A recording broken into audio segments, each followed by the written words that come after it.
Simplement la justice de Dieu. Amen. Ça fait longtemps qu'on n'en a pas parlé. Mais à chaque fois qu'on l'écoute, ça fait toujours et toujours du bien. C'est comme si on versait en toi les eaux pures, les eaux rafraîchissantes. À chaque fois. Amen.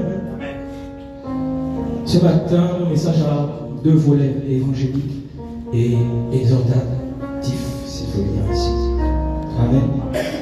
J'aimerais que nous puissions prendre nos Bibles dans le livre de Jean 3, verset 16 à 18, un verset qu'on connaît tous.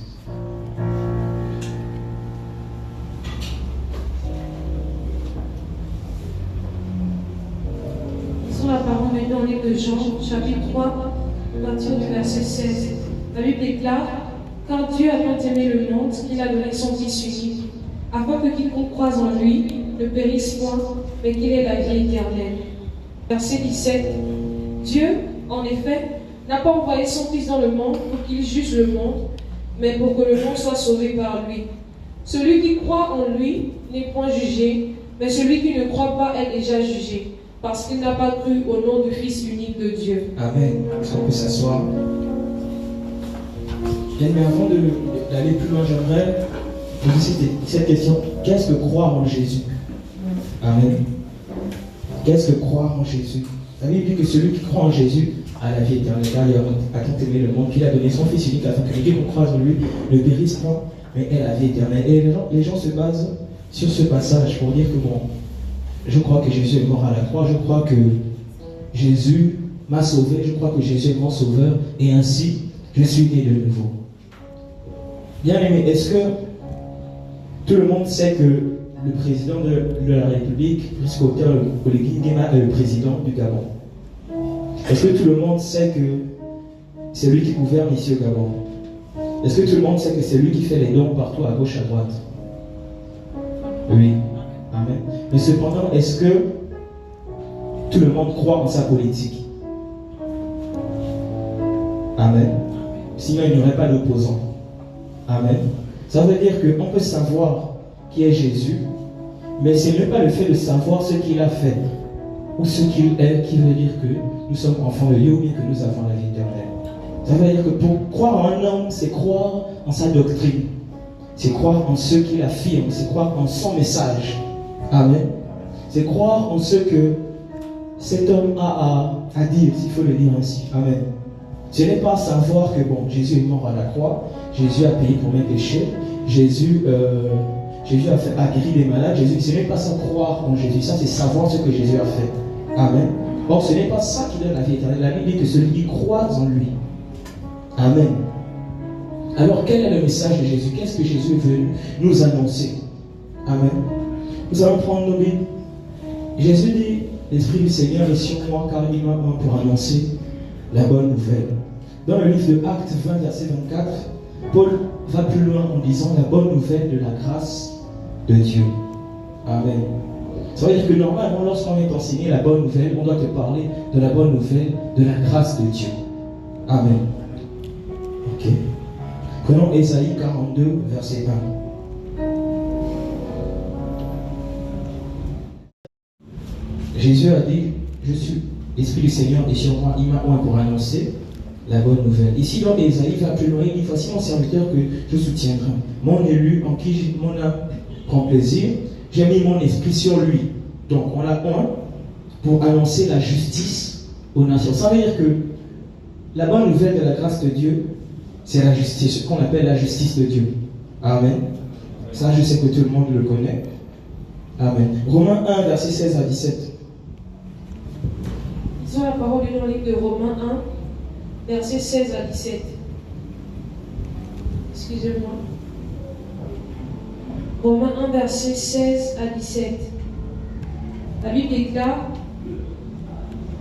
car je n'ai point honte de l'évangile, c'est une puissance de Dieu pour le salut de quiconque croit, du juif premièrement, puis du grec, parce qu'en lui est révélée la justice de Dieu par la foi et pour la foi, selon qu'il est écrit: le juste vivra par la foi. Amen. Il dit: je n'ai point honte de l'évangile qui est la bonne nouvelle de la grâce. Amen. Je n'ai point honte de l'évangile, c'est une puissance de Dieu pour le salut de quiconque croit, du juif premièrement, puis du grec. Parce qu'en lui est révélée la justice de Dieu. Et mais maintenant, la question que je me pose, c'est les églises où nous allons, où on prétend annoncer l'évangile, est-ce qu'on nous parle de la justice de Dieu? Ou bien on nous dit que la justice de Dieu, c'est le fait que Dieu nous venge sur les sorciers, sur les serpents, sur les scorpions.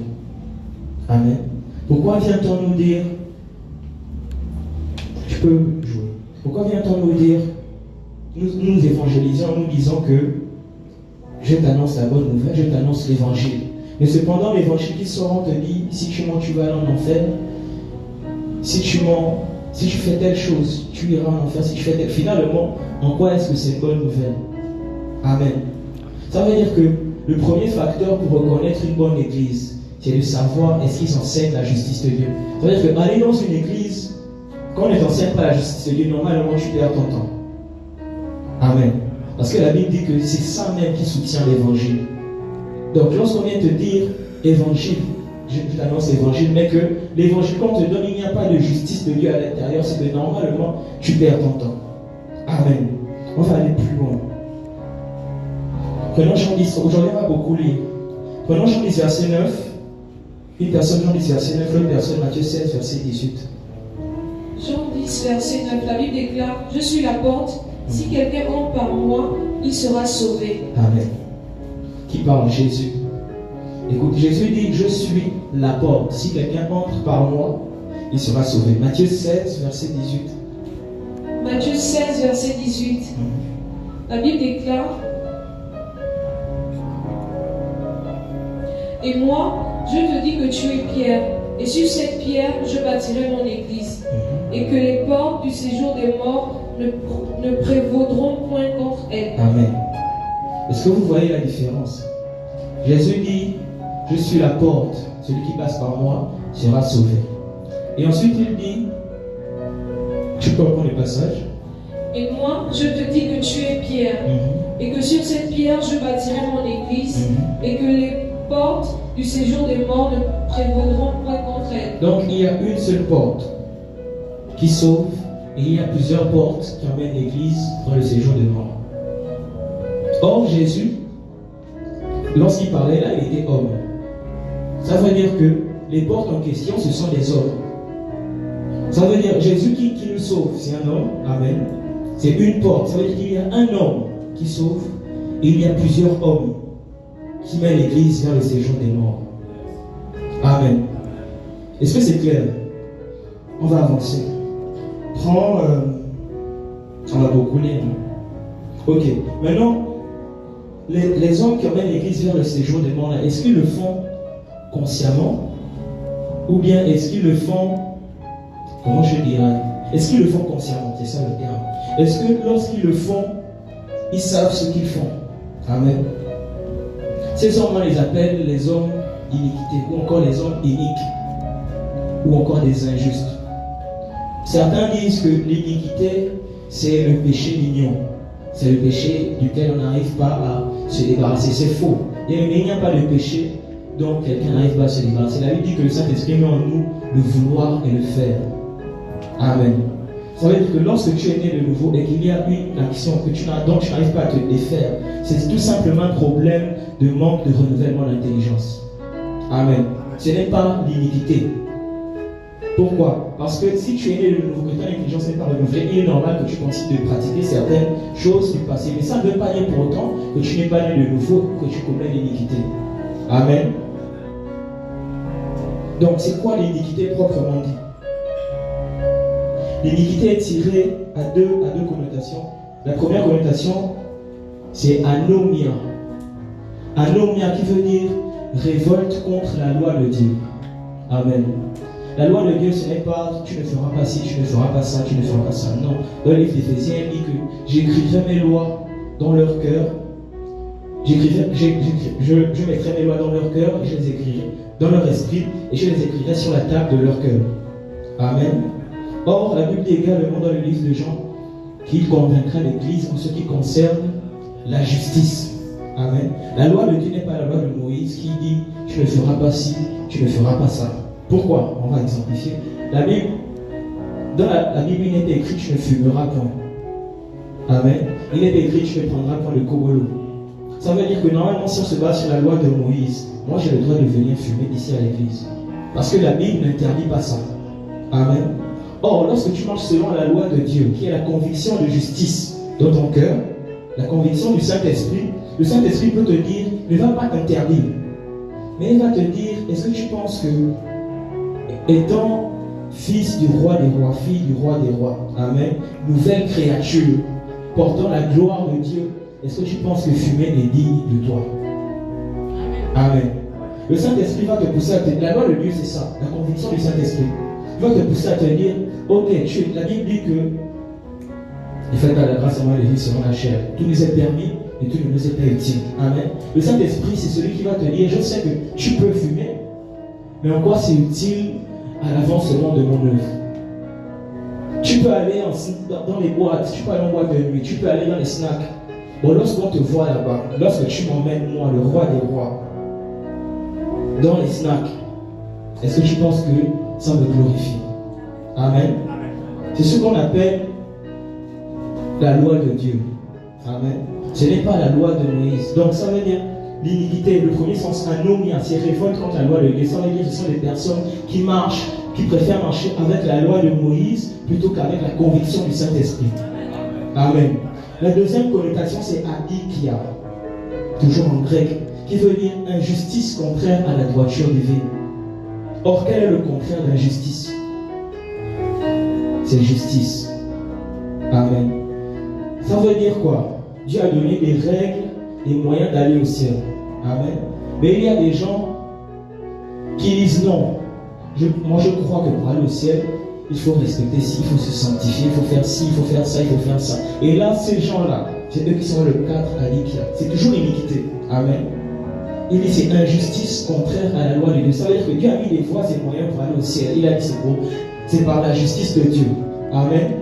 Mais cependant, ces gens-là viennent dire, tu dois d'abord te sanctifier, tu dois d'abord faire tel, tu dois d'abord faire tel. Ils viennent compliquer les voies d'accès au ciel. Or, la Bible dit dans le livre de Galates 2, verset 21, que si c'est par la sanctification que nous sommes sauvés, alors Christ est mort en vain. Amen. Les gens vont prendre ce passage pour lire, les gens vont en contrecarrer ça en disant, nul ne vient, la paix et la sanctification sans laquelle nul ne verra le Seigneur. Non. C'est le même Paul qui a écrit Galates 2, verset 21. Il ne peut pas se contredire. Amen. Lorsqu'on parle de paix et de sanctification, la sanctification, ok, sans la paix et la sanctification, nul ne verra le Seigneur. Voir Dieu, c'est quoi? On va prendre un exemple. Le pasteur Hans disait, je lis parce que il n'y a que Dieu qui est omniprésent. Le diable n'est pas omniprésent. Cependant, lorsque dans les églises on chasse les démons du corps des chrétiens, ce qui n'est pas normal, il y a une église par exemple à fin d'Autron, il y a des délivrances. On va dire, dans un chrétien, Satan sort de ce corps. Au même moment, à Lagos, au Nigeria, il y a des délivrances, Satan sort de ce corps. Au même moment, à Kanda, délivrance, Satan sort de ce corps. Est-ce que ça veut dire que Satan est partout au même endroit? Non. Ça veut dire que tout ce qui est du royaume des ténèbres est appelé Satan. Tout ce qui est du diable est appelé Satan. Amen. Même les pensées négatives sont appelées Satan. Jésus a dit à Pierre, arrière de moi Satan, car tes pensées sont toutes humaines. C'est-à-dire que toute pensée qui n'est pas de Christ est appelée Satan. Amen. De la même façon, tout ce qui est du royaume de lumière, du royaume de Dieu, est appelé Dieu. Lorsqu'un ange venait dans l'Ancien Testament, il disait, ainsi par l'Éternel,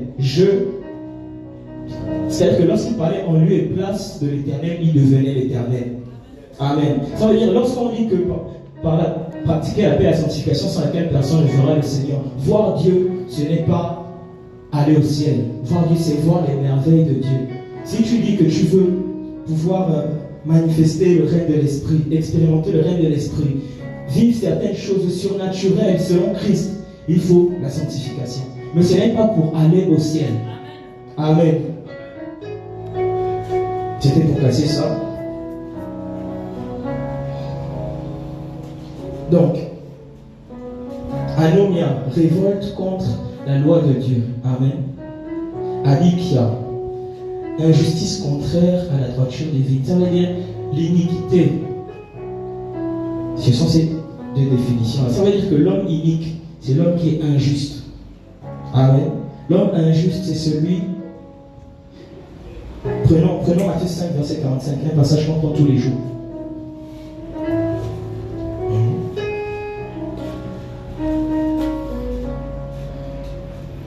Lisons la parole du livre de Matthieu, chapitre 5, verset 45. La Bible déclare: afin que vous soyez fils de votre Père qui est dans les cieux, car il fait lever son soleil sur les méchants et sur les bons. Il fait pleuvoir sur les justes et sur les injustes. Amen. Est-ce qu'il fait pleuvoir sur les méchants et sur les bons? Il ne fait pas pleuvoir sur les bons et sur les méchants. Lisez bien, il fait lever son soleil sur les méchants et sur les bons. Il fait pleuvoir sur les justes et sur les injustes. Or, il ne dit pas il fait lever le soleil, il dit son soleil. À l'école de la foi, on nous enseigne que celui qui éclaire le ciel au paradis là-bas, c'est Jésus. Ça veut dire, lorsqu'on dit son soleil, on parle ici de Jésus qui est également appelé le soleil de justice. Ça n'a pas pour habitude de dire que Dieu ne peut pas bénir un nom-né de nouveau. Une bénédiction, son nouvelle naissance est un renvoi dans le monde. Amen. C'est-à-dire que lorsque Dieu voit une personne qui est païenne, qui n'est pas née de nouveau, ne peut pas d'abord venir lui proposer la voiture. Même les pasteurs, lorsque vous êtes à côté des rêves, lorsque Dieu vous montre un rêve sur une personne qui n'est pas encore née de nouveau, ce rêve-là aura forcément pour but d'attirer la personne à Christ. Amen. Donc, lorsque Dieu dit, il fait lever son soleil sur le bon et sur le méchant, ici il fait la distinction entre le bon, c'est qui? C'est cette personne-là qui est dans le monde. Amen. Cette personne qui est dans le monde, qui pratique de bonnes œuvres, qui fait du bien à la veuve des orphelins, mais cependant ne croit en aucune religion. Ne croit pas en un Dieu, ne croit pas au Witi. Lui, c'est moi je fais seulement le bien.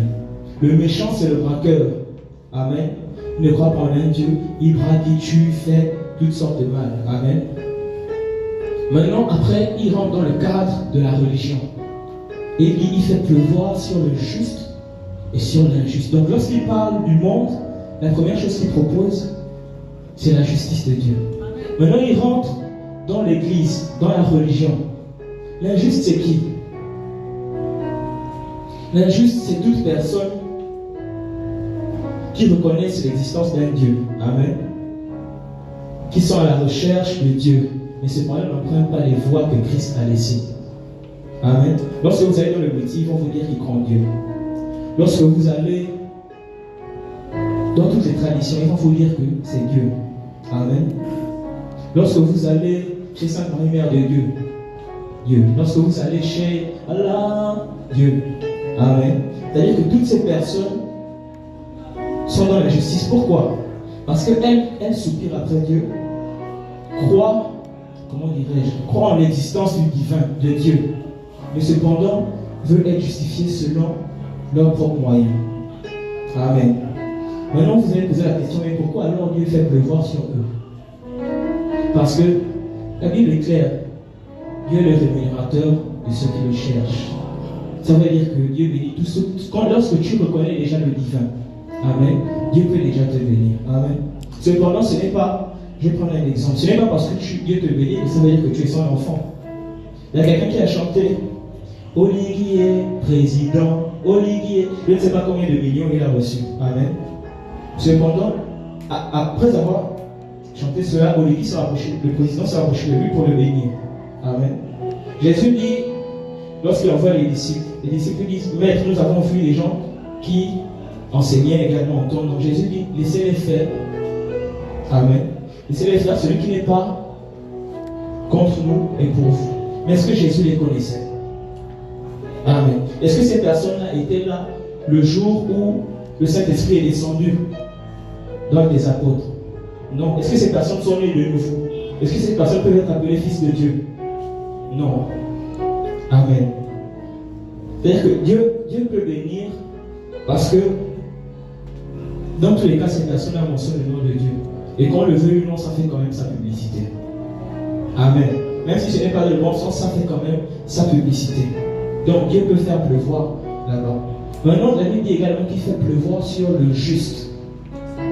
Amen. La différence entre la pluie qui tombe sur l'injuste et sur le juste, c'est question de nature. L'injuste, Dieu fait pleuvoir parce qu'il a d'abord fait. Or, le juste, Dieu fait pleuvoir, c'est son héritage. Amen. Lorsque Dieu fait pleuvoir sur les justes, c'est-à-dire que tu fasses ou que tu ne fasses pas. La Bible dit que dans la grâce, tu as déjà tout reçu. La Bible dit que nous sommes bénis de toute. L'injuste n'est pas béni de toute une naissance spirituelle dans les lieux célestes. Amen. C'est le juste C'est-à-dire que lorsque tu nais de nouveau, Dieu a déjà préparé ton héritage. Alors, je prenais l'exemple du président de la République. Il a béni parce que la personne a fait. Mais son enfant n'a pas besoin de faire. Amen. Son enfant a simplement besoin d'atteindre l'âge mature pour posséder tout l'héritage. Ça veut dire que sans faire, son enfant a même plus que ce qu'il a donné à celui qui s'est acharné à faire. Amen. C'est ça la différence entre le juste et l'injuste. Le juste est enfant de Dieu. L'injuste est serviteur de Dieu. Amen. C'est ça, regardez. Les gens diront, Dieu aime tout le monde. Donc Dieu n'aime pas tout le monde. Donc, la Bible dit que quand Dieu a tant aimé le monde, amen, Dieu a tant aimé le monde. Lorsque on reconnaît l'amour d'un homme envers son peuple et l'amour d'un homme envers son fils, lorsque le fils fait mal, lorsque les individus font mal, amen. Dans la nouvelle alliance, le juste est fils de Dieu. Amen.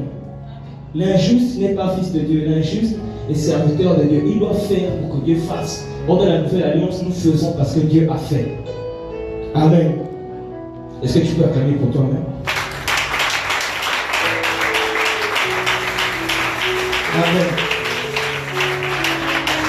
Dis avec moi l'iniquité. L'iniquité. Nous avons dit l'iniquité, c'est le contraire de la justice de Dieu. Bien aimé, si je vous dis, je n'aime pas le sucre, je préfère le sel. Je n'aime pas la couleur blanche, je préfère le noir. Ne gâche pas mon exemple. Pourquoi? Parce qu'on sait que logiquement, pourtant il y a plusieurs autres couleurs. Amen. Mais on sait que quand tu dis blanc, le contraire c'est noir. Quand tu dis lumière, le contraire c'est ténèbres. Amen. Lorsque tu dis sucre, et pourtant il y a d'autres épices. Il y a le poivre, mais tu vas penser au sel. Amen. Prends Hébreu 1, c'est pour... On est toujours en train de parler de l'iniquité. Hébreu 1, verset 8 à 9. Lisons la parole de Dieu, Hébreu 1, verset 8 à 9. La Bible déclare, mais il a dit au Fils, ton trône, ô Dieu, est éternel. Le sceptre de ton règne est un sceptre d'équité. Tu as aimé la justice et tu as haï l'iniquité. Ça veut dire que le contraire de la justice, c'est quoi? C'est l'iniquité. Amen. On va avancer.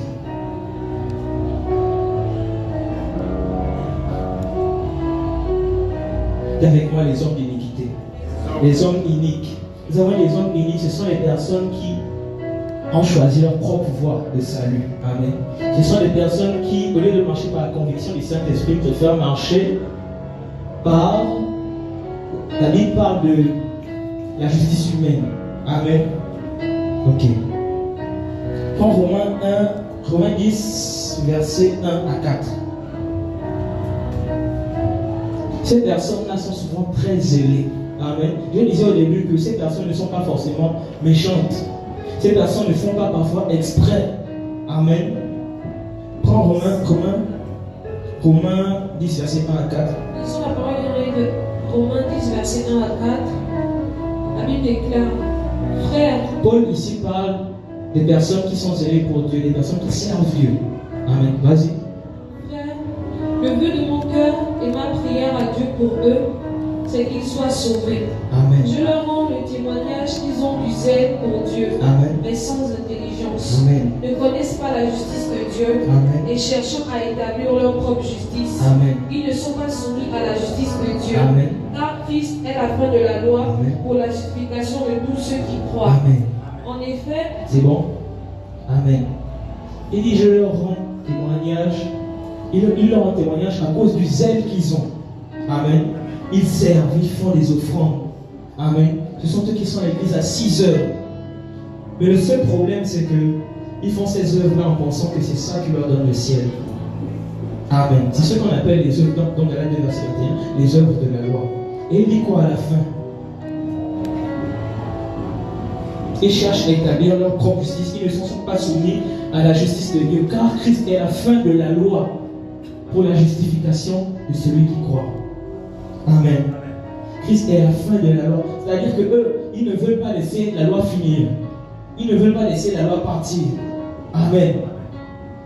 Et le fait qu'ils servent Dieu avec zèle, c'est-à-dire qu'ils croient être dans la vérité. C'est-à-dire qu'on peut servir Dieu dans la fausseté. Amen. On peut voir des miracles dans la fausseté. On peut recevoir des prophéties qui sont exactes, mais cependant être quand même dans la fausseté. Amen. Il y a avec moi l'iniquité. Maintenant, quel est le sort réservé à l'injuste ou à l'homme inique? Prends Matthieu 13, versets 24 à 30 et une autre personne, versets 38 à 43.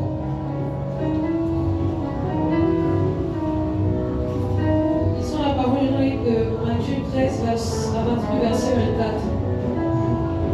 Il leur proposa une parabole et il dit: le royaume des cieux est semblable à un homme qui a semé une bonne semence dans son champ. Mais pendant que les gens dormaient, son ennemi vint, sema de l'ivraie parmi le blé. Dis avec moi l'ivraie. Dis avec moi l'ivraie. Vas-y. Il s'en alla. Lorsque l'herbe eut poussé et donné du fruit, l'ivraie parut. Les serviteurs du maître de la maison vinrent lui dire: Seigneur, n'as-tu pas semé une bonne semence dans ton champ? D'où vient donc qu'il y a de l'ivraie? Il leur répondit: c'est un ennemi qui a fait cela. Et les serviteurs lui dirent: veux-tu que nous allions l'arracher? Non, dit-il, de peur qu'en arrachant l'ivraie, vous ne déraciniez en même temps le blé. Laissez croître ensemble l'un et l'autre jusqu'à la moisson. Et à l'époque de la moisson, je dirai aux moissonneurs: arrachez d'abord l'ivraie et liez-la en chair pour la brûler. Mais amassez le blé dans mon grenier. Ok, on va au verset 38. Là, Jésus a donné la parabole. Là, on va à l'explication de la parabole. Verset 38. Le champ, c'est le monde. La bonne semence, ce sont les fils du royaume. Dis avec moi les fils du royaume. Qui est fils du royaume ce matin? Qui fait partie de la bonne semence ce matin? Qui fait partie du blé ce matin? Amen. On avance. L'ivraie. L'ivraie, ce sont les fils du malin. Qui fait partie de l'ivraie ce matin? Qui fait partie des fils du malin ce matin? Il n'y en a pas ici au nom de Jésus. Amen. On passe. Oui. L'ennemi qu'il a semé, c'est le diable. Qui sème l'ivraie? Le diable. Ok. La moisson, c'est la fin du monde. Les moissonneurs, ce sont les anges. Oui. Or, on arrache l'ivraie et qu'on la jette au feu. Ça veut dire que l'ivraie va où? En enfer. Jusqu'à présent, on ne sait pas encore qui est l'ivraie. Amen. Continue. Il en sera de même à la fin du monde. Le Fils de l'homme enverra ses anges qui arracheront de son royaume tous les scandales et ceux qui commettent l'iniquité. Amen. Pause. L'ivraie, c'est qui? Ceux qui commettent l'iniquité. On a dit que l'iniquité, c'est quoi? Amen. Le contraire de la justice. Amen. Les gens qui préfèrent être sauvés par leurs œuvres plutôt que par la justice de Dieu. Avance.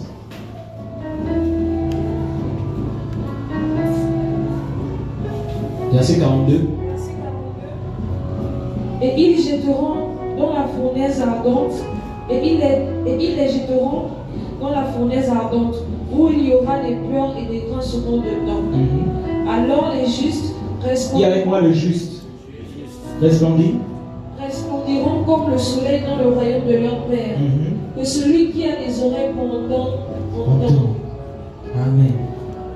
Amen. Est-ce que le verset est clair? Est-ce que tu peux acclamer?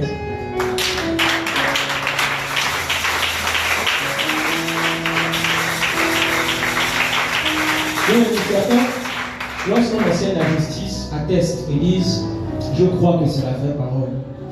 Mais le problème, c'est que j'ai déjà mon église. Amen. Là, on est à la cellule. Dans une de nos cellules, il y a un frère qui atteste, il vient à la cellule chaque jour, il atteste que la justice, c'est le message par excellence. Mais le problème, c'est que j'ai déjà mon église. Le problème, c'est que je passe déjà au message là-bas, je fais déjà. C'est-à-dire qu'il reconnaît que là-bas, ce n'est pas la vérité. Amen.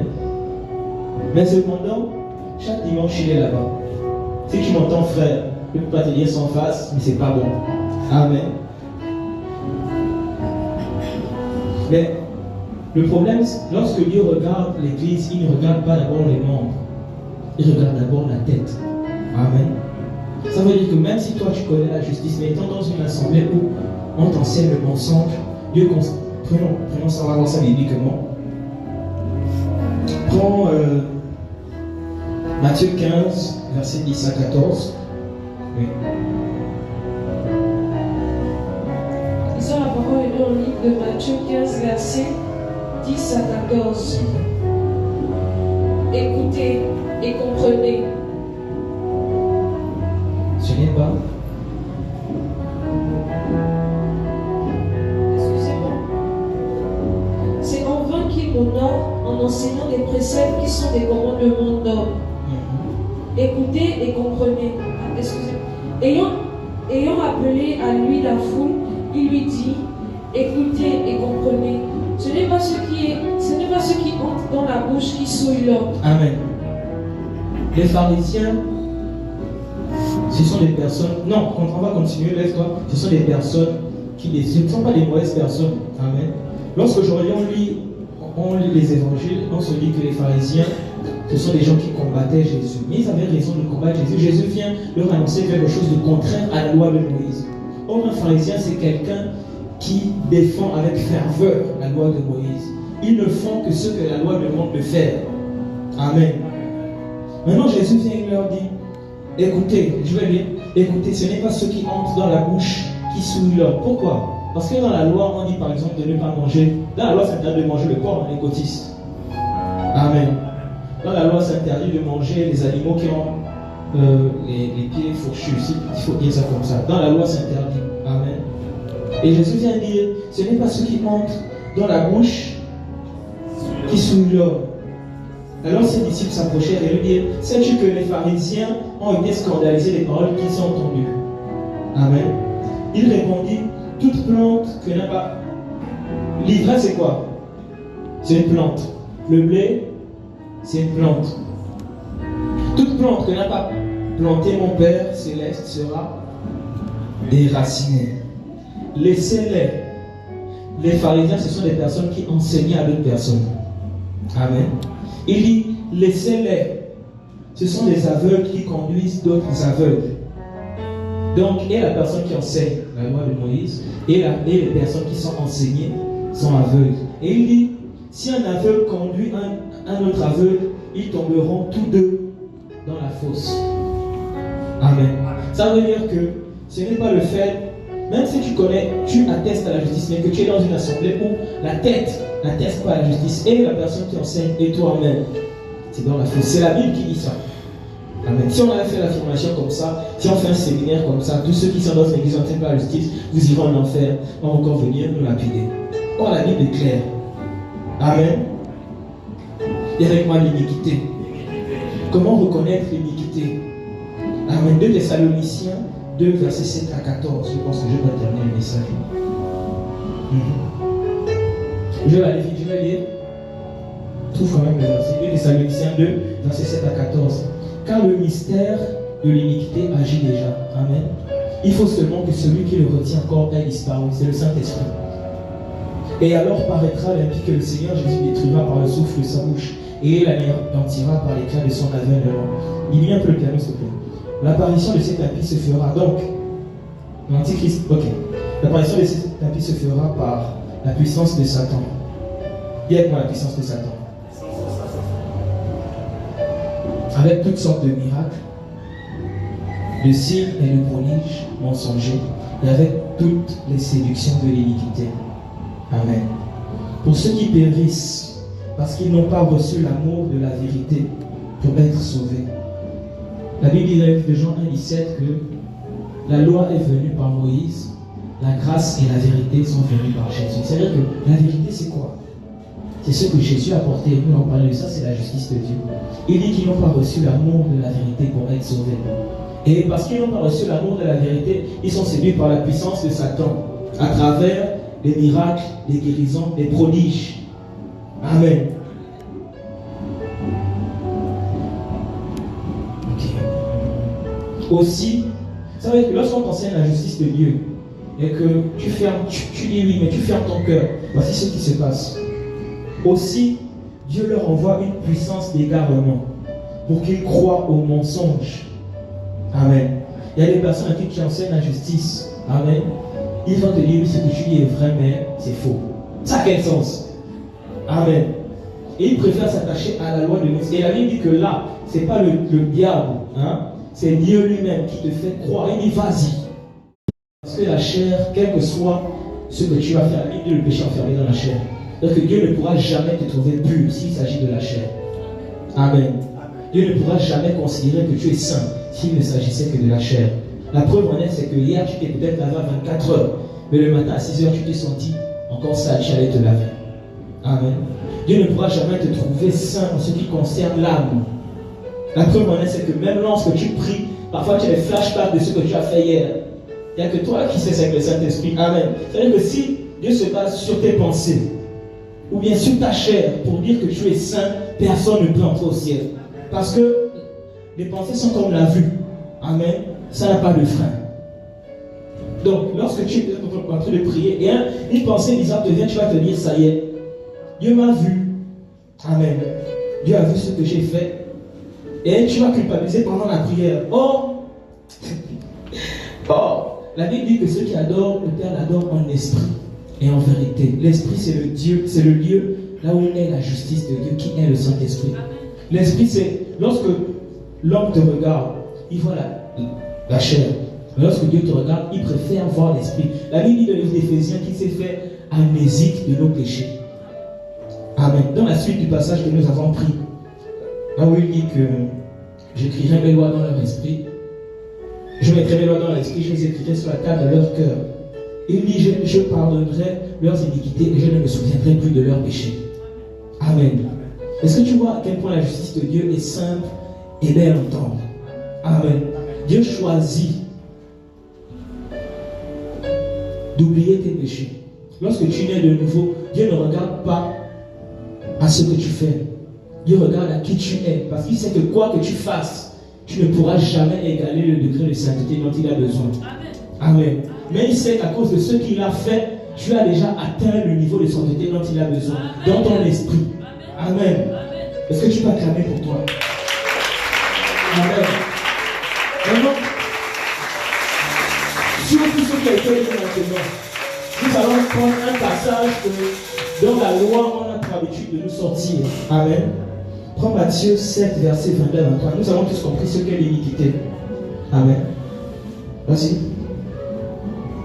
C'est la parole de Dieu dans le livre de Matthieu, chapitre 7, verset 22 à 23. La Bible déclare: plusieurs me diront ce jour-là, Seigneur, Seigneur, n'avons-nous pas prophétisé en ton nom? N'avons-nous pas chassé les démons par ton nom? Et n'avons-nous pas fait beaucoup de miracles par ton nom? Alors je leur dirai ouvertement: je ne vous ai jamais connu. Retirez-vous de moi, vous qui commettez l'iniquité. Amen. Et ils ont chassé les démons, ils ont prié, ils ont fait toutes sortes de miracles. Mais Jésus dit: je ne vous ai jamais connu, vous qui pratiquez l'iniquité. Maintenant qu'on a compris ce qu'est l'iniquité, on peut savoir que Jésus dit ici: je ne vous ai jamais connu, vous qui préférez croire en la grâce, en la justice. Je ne vous ai jamais connu, vous qui enseignez aux gens qu'il faut qu'ils se sanctifient pour aller au ciel. Je ne vous ai jamais connu, vous qui vous basez sur vos propres forces pour être saints.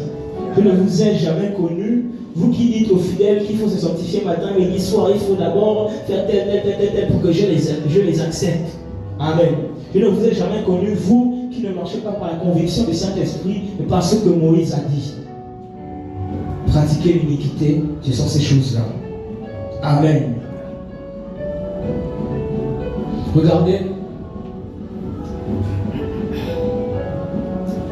Prends Psaume 51, verset 7.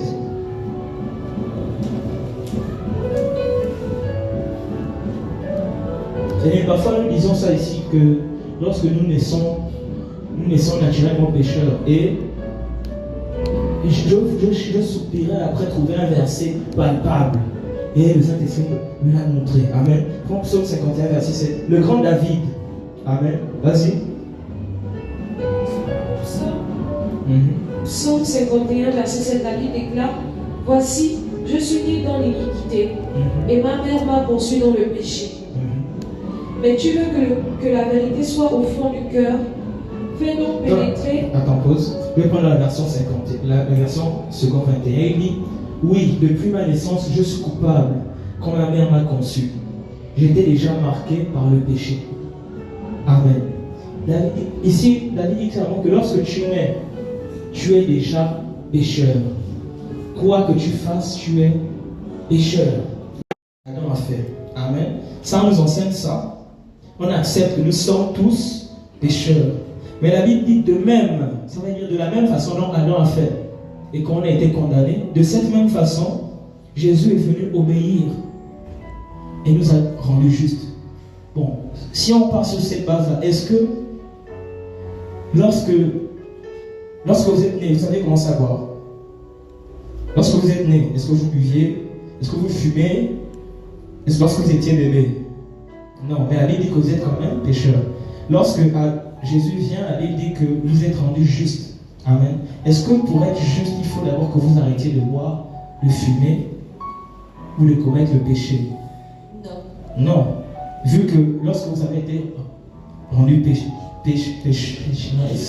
pécheresse, amen, vous n'avez rien fait. Ça veut dire que lorsque Jésus vous justifie, vous n'avez rien à faire également. Amen.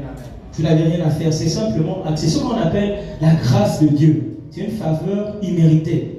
Vous n'avez pas demandé ça, il vous a fait grâce. Amen. Est-ce qu'on peut applaudir pour le moment? Amen.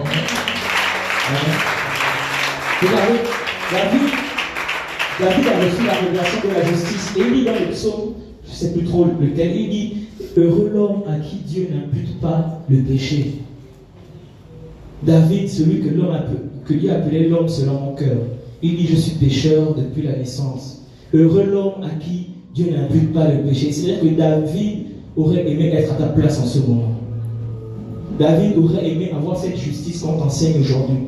L'homme selon le cœur de Dieu. Amen. Est-ce que tu peux dire, je suis la justice de Dieu? Je suis la justice de Dieu. Je suis la justice de Dieu. Dis avec moi les bienfaits de la justice, on va terminer. Je vais lire, je vais aller plus vite. La justice de Dieu te garantit le ciel. Amen. La Bible dit que le Saint-Esprit est le sceau de l'enlèvement, quelque chose qu'on a scellé. Amen, en toi. Or, le Saint-Esprit se reçoit comment? Éphésiens 1, verset 13. En lui, vous aussi, à cause d'avoir entendu la parole de vérité, qui est la parole de justice. Amen. Or, Jésus sur la croix, 2 Corinthiens 5, verset 21. 2 Corinthiens 5, verset 21, la Bible déclare, celui qui n'a pas connu le péché, il a fait devenir péché pour nous, Amen. afin que nous devenions en lui justice de Dieu. Amen. Ça veut dire que sur la croix, Dieu a oublié que Jésus a voulu marcher selon sa volonté. Dieu a oublié que Jésus a ressuscité les morts. Dieu a oublié que Jésus a changé l'eau en vin. Dieu a oublié que Jésus a marché sur l'eau, a guéri les malades. Donc que toutes les bonnes actions que Jésus a posées sur cette terre-là, Dieu a oublié ça au moment où il a perdu la justice de Dieu. Amen. Ça veut dire que si le grand Jésus, ton Seigneur et Sauveur, a besoin de la justice pour être appelé fils, qui es-tu toi pour dire que c'est par tes œuvres? Amen. Il dit, celui c'est mon fils bien-aimé en qui j'ai mis toute mon affection. Amen. L'amour d'un père. Mais cet amour-là disparaît au moment où Jésus porte maintenant le péché, la nature de péché. Il oublie tout ce que Jésus a fait. Ça ne compte plus à ses yeux. Ça veut dire que tes œuvres n'ont pas de valeur tant que tu n'as pas la justice. C'est-à-dire que ce qui soutient les bonnes actions que tu poses, c'est la justice que tu as. Amen. Est-ce que tu peux acclamer? Donc, lorsque il y a quelque chose qui a attiré mon attention, amen, Dieu a déclaré son regard de Jésus. Mais pour regarder vers où? Prends la suite du verset. 2 Corinthiens 5, verset 21. Reprends le verset. Celui qui n'a point connu le péché, Jésus. il a fait devenir péché. Jésus est devenu péché pour afin que nous devenions en lui justice de Dieu. afin que nous. Donc, en d'autres termes, Dieu a détourné son regard de son Fils bien-aimé pour te regarder toi. Amen. Amen. Pour te regarder toi. C'est-à-dire que ce qui fait de Dieu, de Jésus le Fils, est entré en toi, et Dieu n'a pas eu de compassion.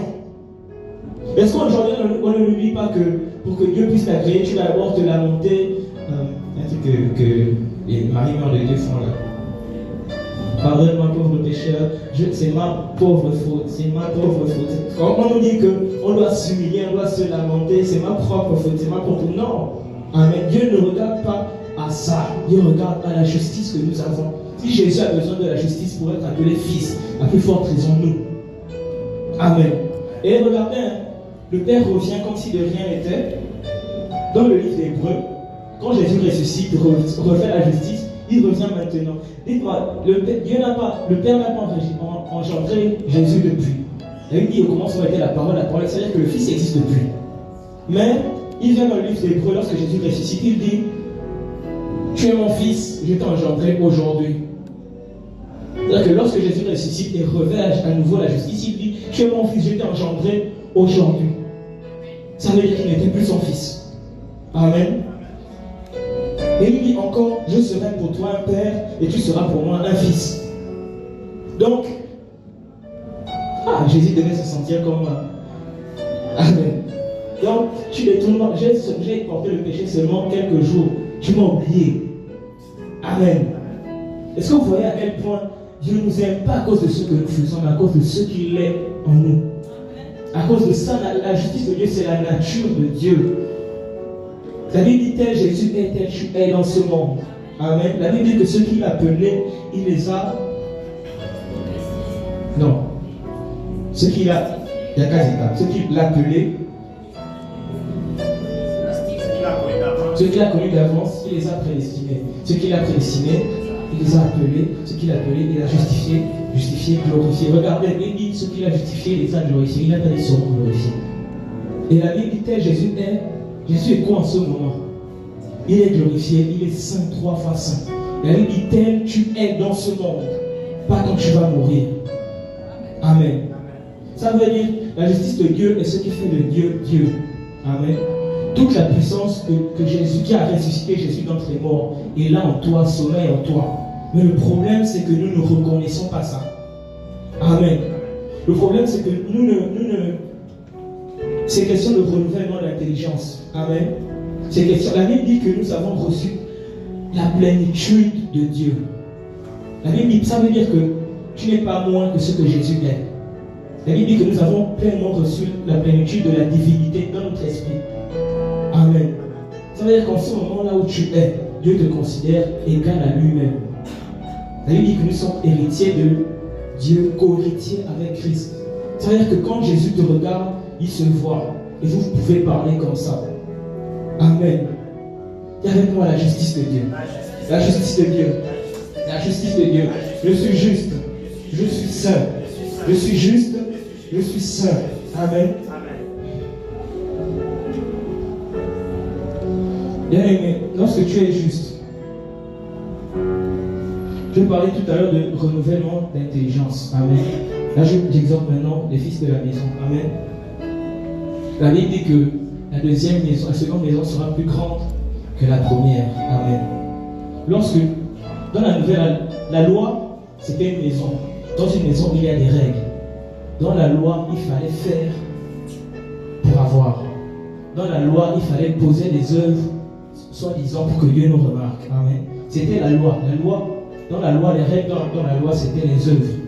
Mais les règles dans la grâce, la maison qui est la grâce, le royaume des cieux, c'est la foi. Amen. Dans la loi, on fait pour que Dieu fasse. Dans la grâce, on fait parce que Dieu a fait. Amen. Et lorsque tu entres dans la maison de la grâce, la Bible dit que nous sommes bénis de toutes les bénédictions spirituelles dans les lieux célestes. Donc le royaume des cieux. Le royaume des cieux, ce n'est pas au ciel. La Bible dit dans le livre d'Éphésiens, toujours, je vais aller vite. C'est par grâce que vous êtes sauvés. Il nous a ressuscités ensemble et nous a fait asseoir dans les lieux célestes. Amen. Mais cependant, la Bible dit également que lorsque Christ est ressuscité, il allait s'asseoir à la droite du Père dans les lieux célestes. Mais si moi je suis dans les lieux célestes et que le Père est dans les lieux célestes et que le Fils est dans les lieux célestes, pourquoi je me trouve encore là? Amen. C'est-à-dire que les lieux célestes ici, ce n'est pas le ciel, c'est ton esprit. Ça veut dire que le Père, le Fils, toi-même, vous êtes assis dans ton esprit. Amen. Dis avec moi les lieux célestes. Le trône de la grâce siège dans ton esprit. On a dit Dieu siège dans ton esprit. Amen. Ça veut dire que tu dois aller puiser dans tout ce dont tu as besoin dans cette vie-là est déjà présent dans ton esprit, dans la justice de Dieu. Maintenant, la Bible dit, approchez-vous avec assurance du trône de la grâce. Mais cette assurance vient d'où? La foi est une ferme assurance des choses que l'on espère, des choses qu'on ne voit pas. Cette assurance-là vient de la foi qui, elle, vient de la parole de Dieu. Amen. Regardez un verset que j'ai lu, Matthieu 5, verset 27, je vais lire. La femme a la perte de sang. Est-ce qu'elle a eu besoin de confesser de sa bouche que je touche son habit et je serai guéri? La Bible dit la femme a la perte de sang n'a pas. Bon, je vais prendre rapidement. Matthieu 5, verset 27. Je peux mettre ça là-bas. 27 à 28. Ce n'est pas le fait de confesser je suis prospère. Amen. Ce n'est pas le fait de dire de la bouche. Amen. La femme à la perte de sang ne l'a pas dit de sa bouche. Si je puis seulement toucher. Ça veut dire que au début, on dit qu'elle a entendu parler de Jésus. Amen. Ça veut dire que lorsque tu as la parole, la connaissance que tu as de Jésus, même sans déclarer, amen, le simple fait d'aller avec la connaissance de la parole te fait manifester ce que tu veux voir. Amen. Si la femme à la perte de sang n'avait pas entendu d'abord parler de Jésus et qu'elle serait allée avec la même pensée, même si elle déclarait 100 fois, elle n'aurait pas vu de manifestation. Ça veut dire que tout acte de foi est soutenu par la connaissance de la parole. Amen. Toute déclaration, tu peux faire sans déclaration. Amen. Si tu n'as pas de connaissance de parole, ces déclarations seront faites. Et quelqu'un qui n'a même pas déclaré, simplement à cause de la connaissance qu'il y a de Christ, verra la manifestation de ce qu'il veut dans sa vie en croyant et en ayant la parole. Amen. Que ce soit le service, que ce soit ce que tu veux voir manifester dans ta vie, tout est manifesté par la connaissance que tu as de Christ. Amen. Et mais la justice, lorsque tu reçois la justice, lorsque tu nais de nouveau, tu dois te concentrer sur une seule chose: le renouvellement de ton intelligence. Le renouvellement de ton intelligence. Pourquoi? Parce que un esprit sauvé et une intelligence non renouvelée conduira à une chrétienté médiocre. Amen. Je dis le renouvellement de l'intelligence. Pourquoi? Parce que lorsque ton intelligence est renouvelée, tu quittes de l'étape de ce n'est plus moi qui vis, c'est Christ qui vit en moi, à ce n'est plus moi qui pense, c'est Christ qui pense en moi. Renouveler son intelligence, c'est télécharger la pensée de Christ dans son âme. Penser comme Christ. Ça veut dire que, en fait, c'est la clé de la vie chrétienne. Amen. On ne va plus courir derrière toi pour sauver les âmes. Parce que tu penses comme Christ, tu voudras sauver les âmes. Amen. On ne va plus courir derrière toi pour te... En fait, tu vas plus te poser des questions sur ta propre vie. Mais je fais comment? Je disais, la vie chrétienne, c'est une nouvelle. Dès lors où tu nais de nouveau, ton destin est en marche. Dès lors où tu reçois la justice de Dieu, tout recommence. Tu ne peux pas naître de nouveau et t'attendre à avoir les mêmes programmes. Tu ne peux pas être né de nouveau et t'attendre à ce à ne pas faire de sacrifice. Tu ne peux pas être né de nouveau et t'attendre à ce que rien ne se bouleverse dans ta vie. C'est impossible. Une nouvelle naissance t'oblige à changer certaines choses. Ce n'est même pas que tu le fais par obligation, c'est une vie. Amen. Lorsque tu nais de nouveau, la Bible dit les choses anciennes sont passées, toutes choses deviennent nouvelles, que ce soit les malédictions, que ce soit les programmes que tu avais. Dieu va forcément t'imposer de changer cela. Amen. J'aimerais nous exhorter sur notre justice. J'exhorte quelqu'un ici ce matin à grandir dans sa justice. Amen. Grandir dans ta justice va régler les questions que tu te poses par rapport à ta vie. Mais qu'est-ce que je dois faire dans ma vie? Qu'est-ce que je suis censé devenir? Qu'est-ce que... Amen. Je pense que j'ai déjà assez tiré. Est-ce qu'on peut se lever?